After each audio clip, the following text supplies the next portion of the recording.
and in today's video we'll discuss the GE microwave F1 error code.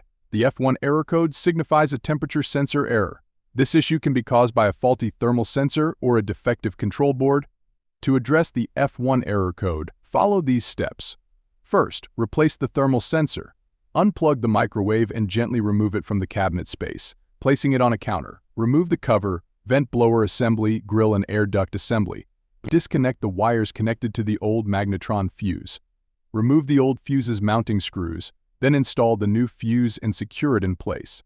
Reattach the wires, replace the air duct assembly, grill and vent blower assembly. Attach the cover, slide the microwave back into its cabinet space, and plug it in. If replacing the thermal sensor does not resolve the issue, you may need to replace the control board.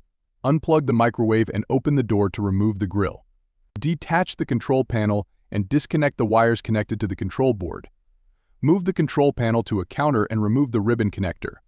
Unthread the control board's mounting screws and remove the old board.